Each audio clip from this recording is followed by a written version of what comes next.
Welcome back everyone to another edition of the Best Solo Carry Champions, this time for patch 11.10. We'll be covering 3 picks for every single role that our analysts believe to have the greatest ability to impact games on their own. Just before we get into it, which champion would you guys choose to remove from the game if you had the power to do so? I would probably have to go with Yuumi myself. When she's on the enemy team, it's painfully annoying, but when I've got a Yuumi on my team, she might as well just AFK. It's likely all of you have a champion who fits this similar criteria, so let us know down in the comments who you'd like to see deleted. To stay up to date with all of our future content, be sure to subscribe if you haven't already, and let's get right into it. The top lane meta has seen some big changes the past 2 patches, and as a result, Shen has become a top 3 hard carry pick. The ultimate buff has given Shen that extra edge up on everyone else. The shield, now scaling with your bonus health, is so insane for later on in the game, as you can provide your carries with much more durability. Shen is really the perfect solo queue top laner since he can win lots of matchups by running that ignite, and actually has the ability to force plays around the map. The only matchup Shen tends to struggle with stat-wise in previous patches has been Darius, so the fact he's nerfed for 11.10 will lead to even more success for Shen. One other pick that can give you some troubles is Urgot, and he'll remain a very strong champ this patch, so we would recommend banning him out. The build is Frostfire Gauntlet into Titanic Hydra and Thornmail. Many Shen players prioritize Sunfire Aegis over Frostfire, but especially since Shen ult now scales with his bonus health, you want to be building Frostfire. If you're unaware, the mythic passive on Frostfire grants you 100 bonus health for each legendary item, which is now huge for Shen. For runes, take Grasp of the Undying paired with Shield Bash, Second Wind, and Overgrowth. Secondaries are Cheap Shot and Ultimate Hunter. One top laner who's remained a consistent power pick for the past month or two is Urgot. Urgot's rather simplistic kit, combined with his strong meta matchups and really amazing build path, are what puts him above the rest. Urgot's early laning is really insane, as the E start allows you to win out level 1 in almost every single matchup and gain an early advantage. From then on, trading around that E cooldown will allow you to win out time and time again. The 2-item spike of Stridebreaker and Titanic Hydra is one of the best for any top laner. Both items work so well with Urgot, as the Stridebreaker dash makes up for his limited mobility, while the Titanic Hydra cleave has nasty synergy with Urgot W. A 3rd item, Sterix, will round out your core build nicely. Press the Attack is way too crazy of a rune on Urgot to pass up, so run it every game. The fact Urgot W can proc PTA instantly makes it so broken. Follow with Triumph, Tenacity, and Last Stand. Secondary runes are Conditioning and Overgrowth. The boss is back after his buffs from 11.9, and along with Shen, has started to dethrone a bunch of the top dogs. Set's a really great top laner throughout every single elo bracket in solo queue right now. Like Urgot, we rate Set even higher because he's a pretty straightforward champion without any crazy mechanical nuances, so couple that with the fact he was just buffed and you get a very consistent champ. Buffing any point-and-click ability tends to reap great benefits, and that was exactly the case with Set ult. Matchup-wise, Wukong is a pick who can give Set some difficulties, so he's a solid add to the ban list. Stridebreaker takes Set to another level, as the gap close the item provides works so well to shore up his main weakness. Set has an extremely powerful 2-item spike and can completely run away with the game on Blade of the Ruined King and Stridebreaker completion. Sterix 3rd works great to give you extra tankiness. Grab Conqueror with Triumph, Tenacity, and Last Stand for primary runes. Secondaries are Second Wind and Revitalize from Resolve. And remember, if you want to improve fast and get the rank you've always wanted, then check out our hyper improvement system at SkillCapped.com. We have professional courses by the top players, Smurf commentaries where a challenger player walks you through how to climb out of every rank from Iron to Diamond, and we upload tons of new exclusive guides to our website each week. In fact, we're so confident you'll improve using our system that if you don't climb at least 5 divisions while actively using SkillCapped, you can claim a full refund, so there's no risk. What are you waiting for? Check out SkillCapped.com and get the rank you've always wanted. Link in the description below. 11.10 jungle changes will really favor the aggressive gankers, as catch-up XP has been reintroduced and camp timers have gone up. Elise has already been in a fantastic spot in previous patches, and she'll become even more devastating heading forward. With Hecarim recently gutted along with Diana and Morgana being toned down, Elise continues to rise in priority. Possessing one of the strongest early games for any jungler, Elise will steamroll through the rest of the competition in 11.10. Elise's early skirmish and dive potential is super insane and can lead to breaking games wide open before you can even blink. Since Catch-Up XP is back, Elise can look for those aggressive plays without needing to worry about falling behind as much. Full build is a Night Harvester into Lichbane and Zhonya's. Even Nashor's Tooth can work in place of Lichbane, it just comes down to preference. For runes, take Electrocute with Cheap Shot, Eyeball Collector, and Relentless Hunter. Nimbus Cloak and Water Walking are the best secondaries. One of the most annoying junglers from 11.9 will only become more tilting to play against and more fun to play as in 11.10, being Shaco. Just like Elise, the jungle changes will allow Shaco to clown on his opponents, as he'll have the ability to gank more often and not have to stress about losing a camp or two. Shaco works so great for solo queue because players always disrespect his gank potency, shove out too far, and hand him over kill after kill. The Ignite makes Shaco's gank super strong, and if you play around a lane with any sort of decent setup, you're guaranteed to run away with the game. Many different builds work for Shaco right now, but one of his most consistent is a Duskblade Rush into the Collector and Essence Reaver. Prowler's Claw is an alternative option in place of Duskblade if you prefer. Even AP Shaco has started gaining much more popularity as of recent. The full build is Leandries into Cosmic Drive and Zhonya's. When playing AP, you want to grab Dark Harvest as your keystone with Cheap Shot, Eyeball Collector, and Ultimate Hunter. Secondary page is Transcendence and Gathering Storm. AD Shacos run Hail of Blades with Sudden Impact, Eyeball Collector, and Relentless Hunter. Free Boots and Approach Velocity will work great for secondary. The third solo queue jungler of the patch is Xin Zhao, and if you guys remember back to the spam gank meta before, you'll understand why Xin will be so strong for 11.10.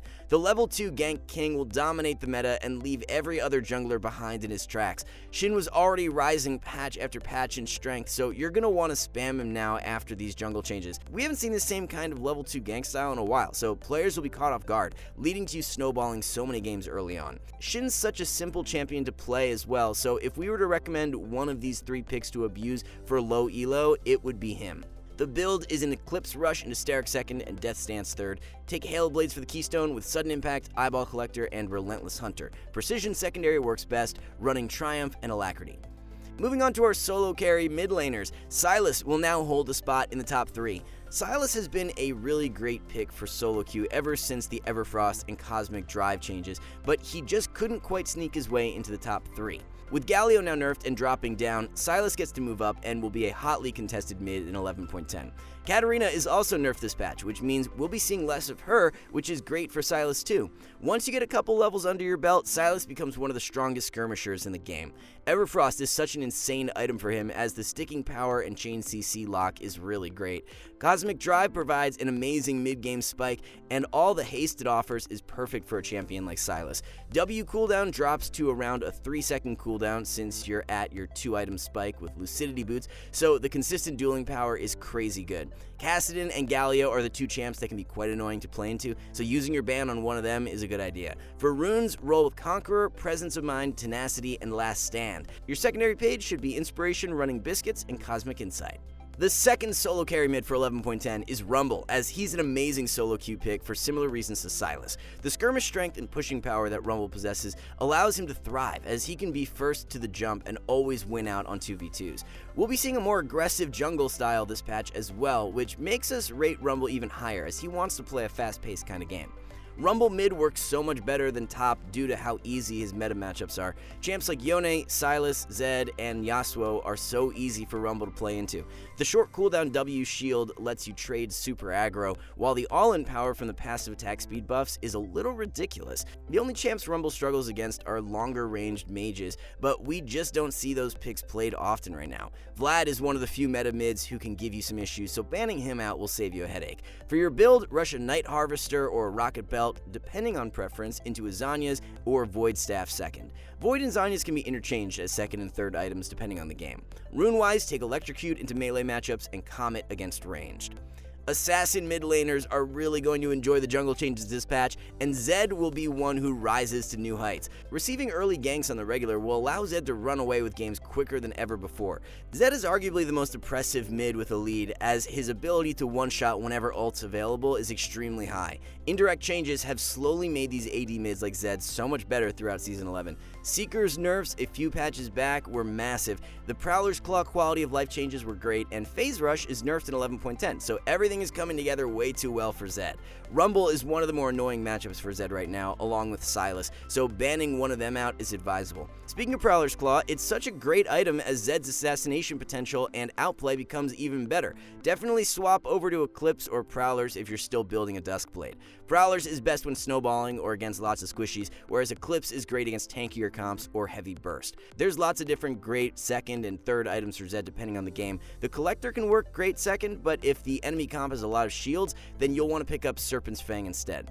Third item can be Lord Doms against tankier comps or Cyrilda's Grudge against squishies. Take Electrocute as the keystone with Taste of Blood, Eyeball Collector, and Ultimate Hunter. Transcendence and Scorch are the best secondaries. Kicking off our top 3 picks for ADC will be Vayne, as she'll get a nice indirect buff thanks to the Rage Blade changes this patch. Not only the Rage Blade buff, but the fact Lulu is played at an insanely high rate right now makes Vayne way stronger. Jinx also becomes slightly weaker in 11.10, so the priority on Vayne will rise even higher. The way the top lane meta has aligned is so great for Vayne to play into, as we see Set, Shen, Darius, Garen, and Urgot being spammed the most. All those champions have a difficult time accessing the back line in fights, and Vayne can do a phenomenal job at kiting them out. You can experiment with a few different builds for this patch. The standard Kraken into Phantom Dancer and Infinity Edge will still be great, however, swapping the IE out for Rage Blade will allow you to hit a quicker 3-item spike.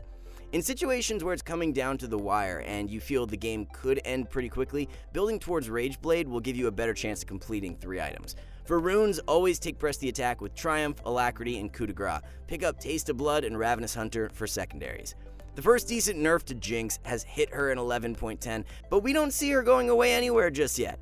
The ultimate damage nerf to monsters is a solid change, but it doesn't affect her throughout the majority of the game. Base armor going down by 2 leaves Jinx a little more vulnerable, but considering her base health is the second highest for any ADC, the nerf is definitely warranted. Jinx will still provide massive snowball potential early in lane, as her gank assist is great, and ability to follow up on her supports engage is top tier. Possessing a nice mix of burst and consistent damage, Jinx can easily blow up targets that your team picks off, but can also provide loads of long-range DPS from Fishbones. There's 3 different really strong Jinx builds going around right now. The first being a Kraken Slayer into Hurricane and Infinity Edge. This one is best when playing against bruisers or tankier comps.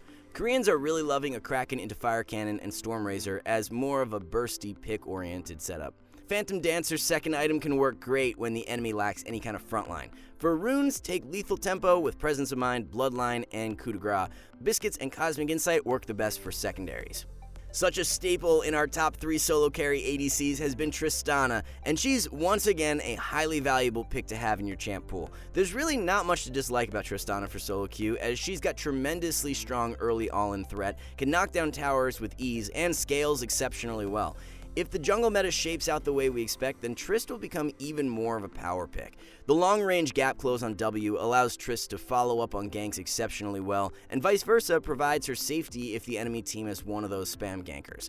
The priority on Trist for 11.10 will now be at an all-time high, so jump on board while you can. For the build, you'll want to rush a Kraken Slayer into Phantom Dancer second and Infinity Edge third. Grab Hail of Blades with Taste of Blood, Eyeball Collector, and Ravenous Hunter for primaries. Secondary runes are Triumph and Alacrity.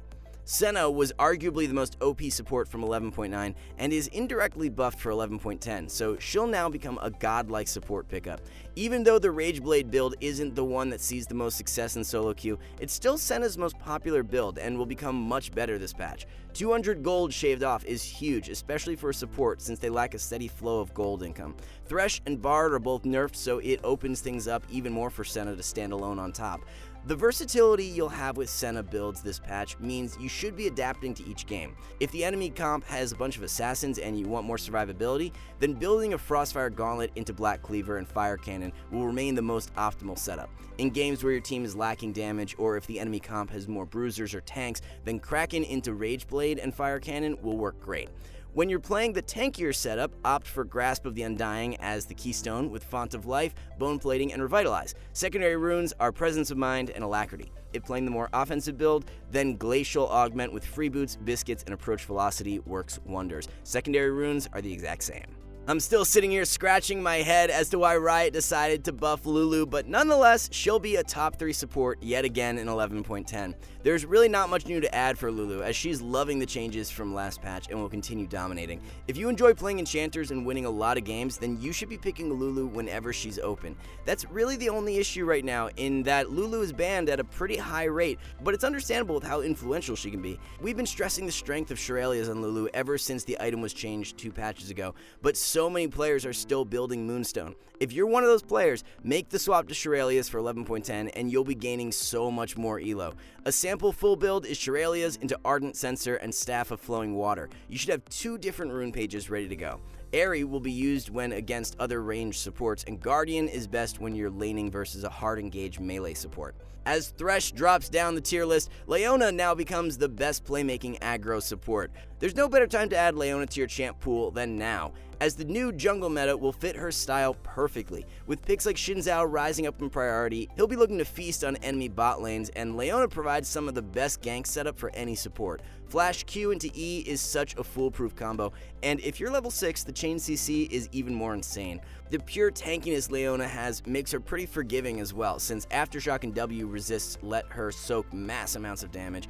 Roam's strength with mobility boots is amazing, which allows you to snowball your solo lands. The build is very straightforward, as you'll rush a Locket into Zeke's and Knight's Vow. Pick up Aftershock as the keystone with Font of Life, Bone Plating, and Overgrowth. Inspiration secondary with Hex Flash and Cosmic Insight work great. And remember, if you want to improve fast and get the rank you've always wanted, then check out SkillCapped.com, link in the description below. So there you have it, guys. Those are the 3 best solo carry champions you should be looking to spam. For your daily educational league content, be sure to hit that subscribe button. All the best with your ranked climbs in 11.10. We'll catch you back here soon.